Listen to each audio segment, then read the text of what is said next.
Habari.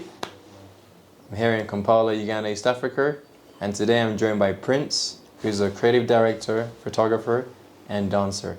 I'll give Prince the floor to introduce himself.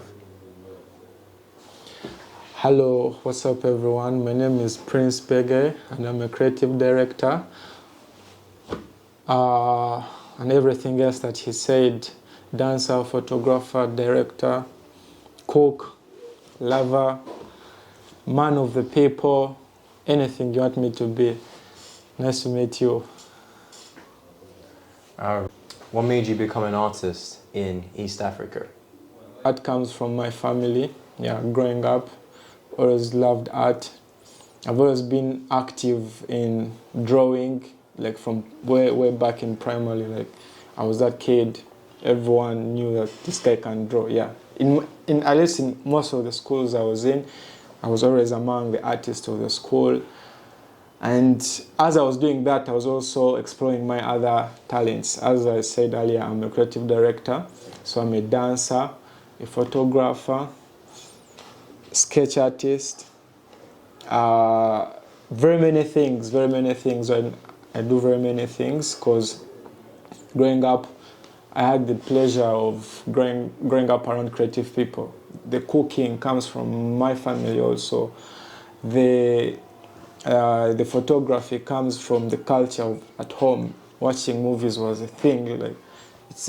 So I also found myself falling in love with that aspect of life that I was living in, and I started asking questions like, how is this done? Like, wow, I love this. I would also want to do this, because we all dream. We are creative. You see something and you imagine yourself in it, and by the time you've imagined yourself in that thing, you're already thinking. That is creativity, but it's in your thought. So kids go through that a lot because kids ask so many questions, and a kid who's sharp, you can see them from their young age. You say, oh, this kid is really sharp. So growing up, I kept doing what I was doing, because exploring, and it led me to answers. I started finding out the how it is. So that's where now the practice came in, and the schools, unfortunately here in Uganda, the schools that we go in, because in primary I was really good in drawing, like really good. I could draw these football players, like portrait, because those are human beings. Then I draw comics, Spider-Man, Avengers, all those. Like I've drawn so much as a kid. Then reaching high school, in high school for me as an artist, as a young artist, I was excited because finally in high school we get to do art, you see. But in primary there's no art where I came from, like where I grew up and started my primary from.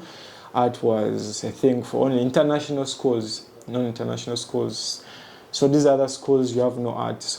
But me, I was already practicing it. Like from home, as a child, in my book, I would draw everywhere. I find the drawings there, and they have to cane you when you're on talent, my guy. So high school, I'm excited. I'm like, okay, now we have a subject that is art. I'm so happy. I'm ready for the world, like I'm ready for art. My guy, we reach there.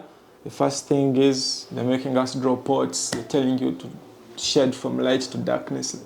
I don't need that. I already spent 7 years growing up as a child. My mind was ready. My imagination was bigger than pot. You see? So I come, then I find these other guys who also know nothing about art. Like for this guy, people are not interested. For me, I already had that background. So it gets spoiled in secondary. Okay, it didn't get spoiled. I would say it took my time. If I was in another country, I would be better. Those 6 years is a lot of experience and work. Like 6-year experience to a career, and you can do some mad stuff. So 6 years went down the road like that. That's what I would say. Yes, I was active doing art, but I was supposed to do more, you see. So Prince, what was it like for you growing up in East Africa?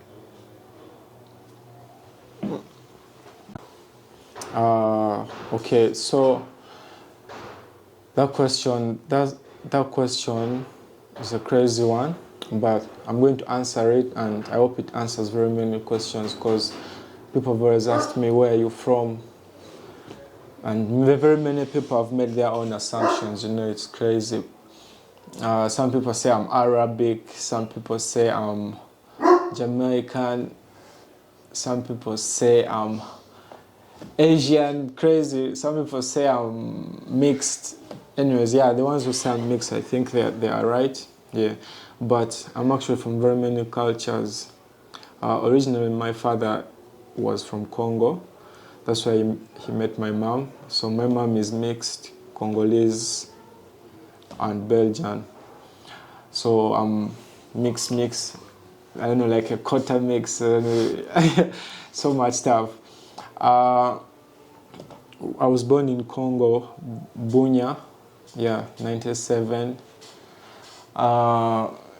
We moved to Uganda around 2000 to 2001, like civil war.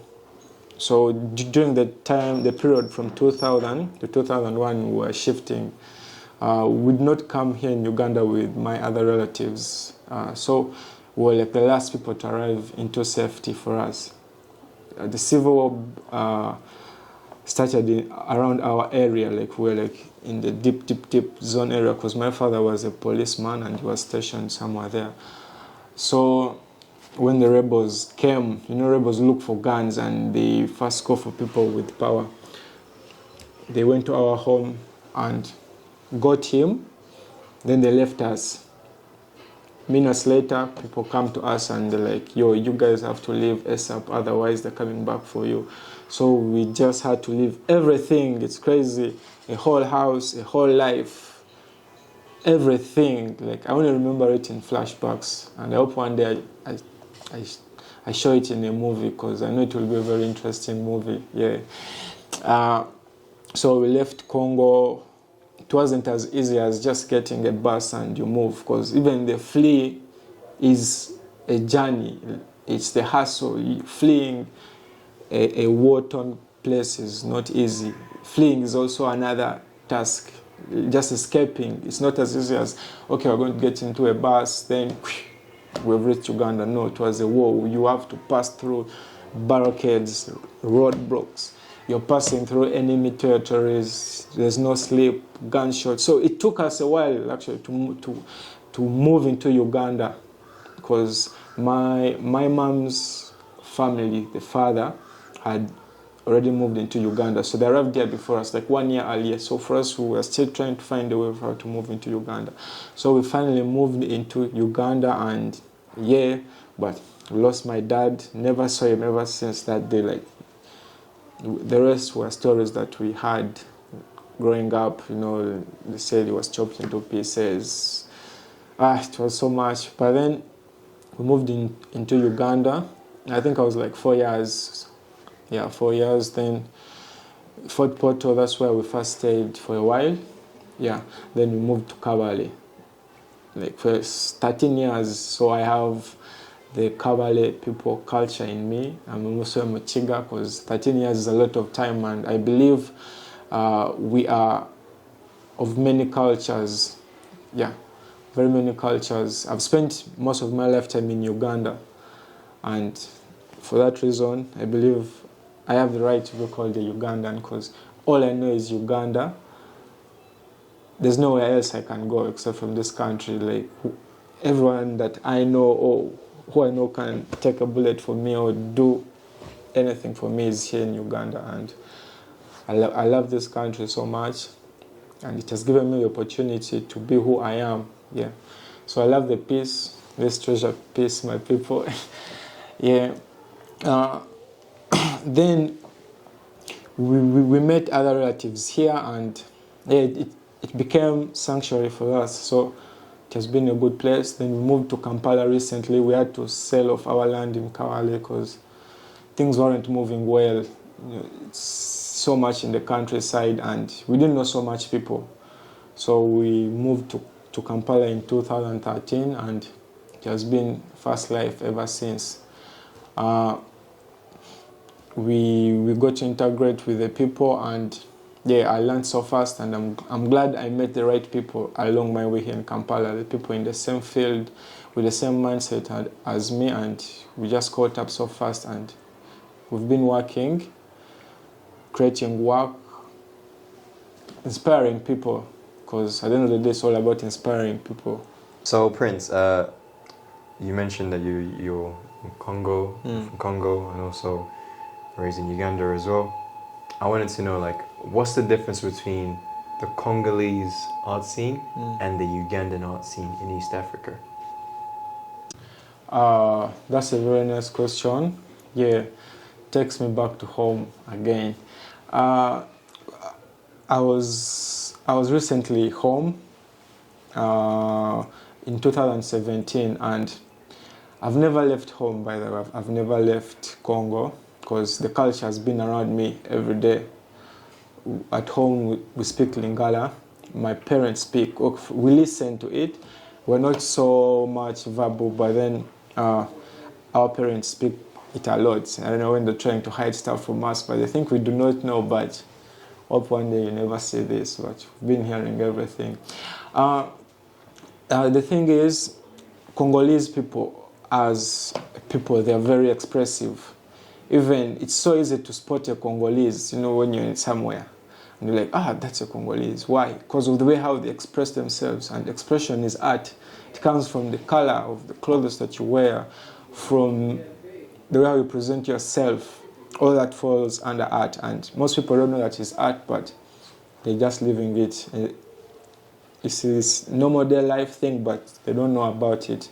So the Congolese people are very expressive. The last time I was there, it was very vibrant, minus the conflict that is happening, because earlier on as we were speaking, I told you about the violence. But yes, the violence is there, but people are living. That's what's funny. Like, people know people are dying. Anytime a bomb could go off, the rebels could come through. But the next day in the morning, someone will go to the shop and will open their shop.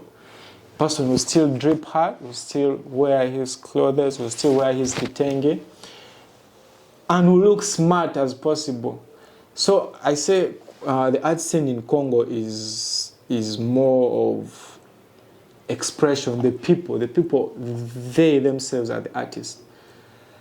Then the practicing artists, they are there, but art in Africa, general, like the real art, the art that that was respected back then in the 80s, because the mask makers, we have what are these guys called? I don't say wizards, but let me say the traditional men were artists, were people of art. They made these art crafts for the kings. They said they were spiritual.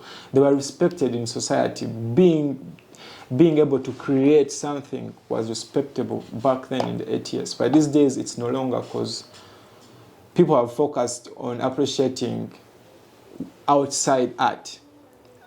People appreciate Balenciaga.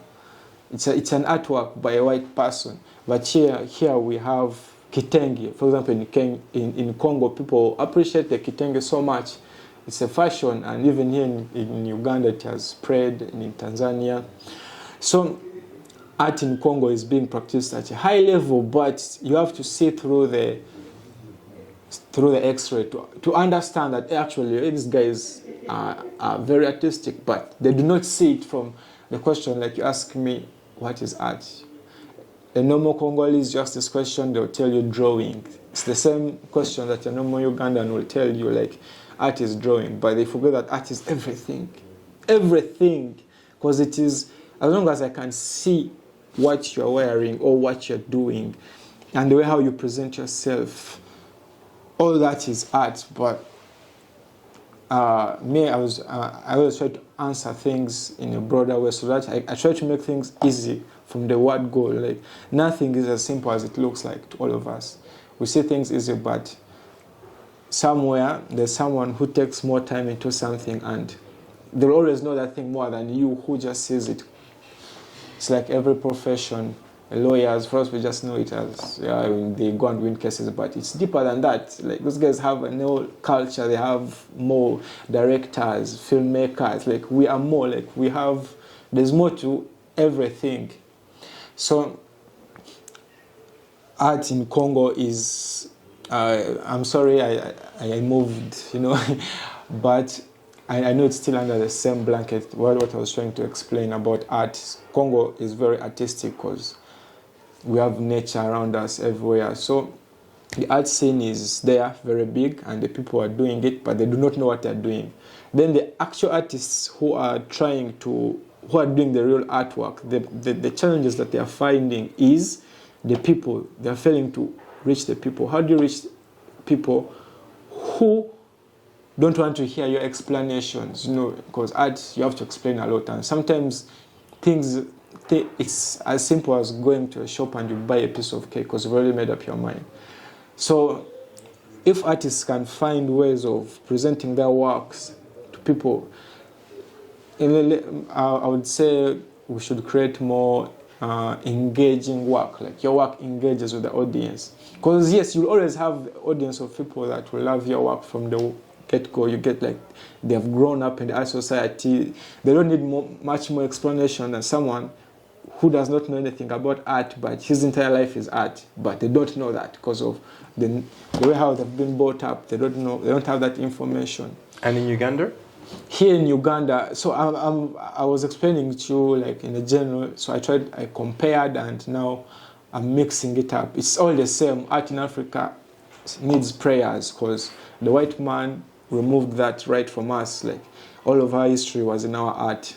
That's a fact. Like Africans, even our artworks are in their museums. We still mash them up, and that's it. And we have to do it again because we did it before and we shall do it again. We just have to find ways of making our art speak to the people.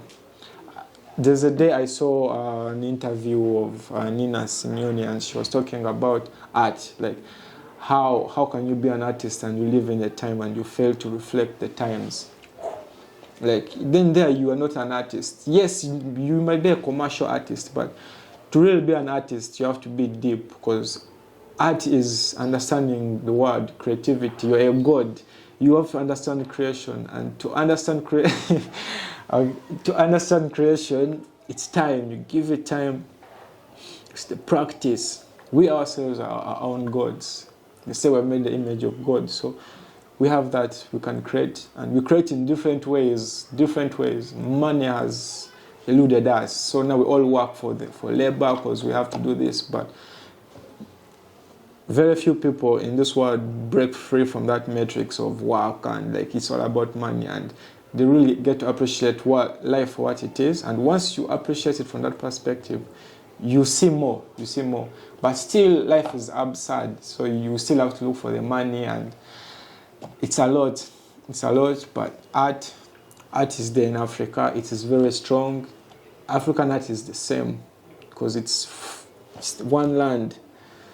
It is the same art, and we need to work together. That is the only way we can fight this art war if it's there. Oh, Prince, you mentioned many great things about being an artist in East Africa, Congo, and Uganda. But like you yourself as an artist, creative director, photographer, dancer, where do you see yourself in the next couple of 5 years?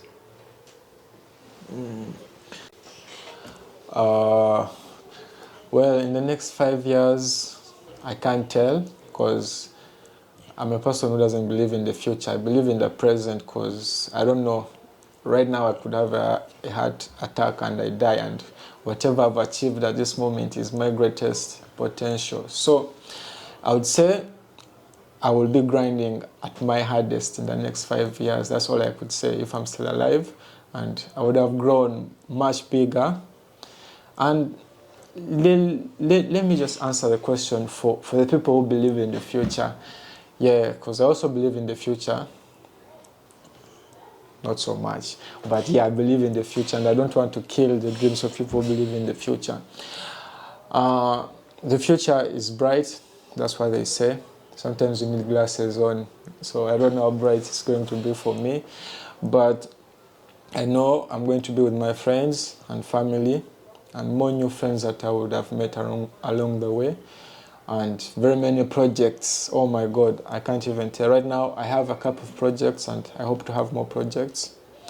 And I hope to be in a position whereby I can make some changes. Because yeah, even right now where I am, I'm making changes, but I feel like I'm not in the right space, or in the right position of power. Because yeah, power is important. Power runs the world. That's a fact. So when I'm in the position of the right power or the right environment, I'll be able to impact more and engage more with the people, inspire more people. Yeah, and the legacy will be growing in the next 5 years. I feel like 10 years or 20 years. Yeah, I look at myself as a visionary. So if I'm to ask that question, I would say 10 years. 10 years, I'd be happy with my kid, I hope. And making art always, teaching it. I love teaching, by the way. I'm so much into teaching, and I've tried. I would not say tried, because I actually went and taught kids in a school, and it was a very nice experience for me. I loved it, and I saw an entire lifetime in that. Like sometime in the next few years, I'll be doing that. So, guys, I'll be honest, that was a thrilling conversation between me and Prince. I did more of the listening, but Prince enlightened me on many things. He spoke on many key things such as African masks, their reflection of Nina Simone and how it means to be an artist in modern times. He also mentioned about, growing up in Congo and in Uganda, East Africa. But like I said, man, these are the many conversations that will be coming out of Uganda, East Africa, and on the African continent. As always, you can find me on A1 Illustration on my IG, Rukoza on Twitter. Also like to shout out to my DOP, Jonathan Tabaro. These conversations can't be done without Jonathan being present. And also check out his graphic company called Graphic Design House. Any commissions, hit him up. And yeah, I'll give the floor to Prince to let you know where you can find him. Well, I'm available online, on Instagram at Prince Beguin. Yeah, you will see the name. It's spelled as Beguin. It has a French background to it from my mother's family side. Instagram Prince Beguin again. Then I'm on Behance, same names. Then I'm on Pixels. It's a photographer's app. If you're creative and you're a photographer, or anyone who loves taking photos, please check out that app. It's so great for creative mind. It's not like Instagram. Instagram these days is so much into business, but for creatives who are willing to grow, Pixels is good for us. Behance is also good for us, and very many other platforms out there that I do not know, but I'm finding out. You can reach me also on email. That is, when you go to my Instagram page, you will see my other details. And yeah, for projects, hit me up. Willing to work, always on the grind. One love. Stay tuned, man.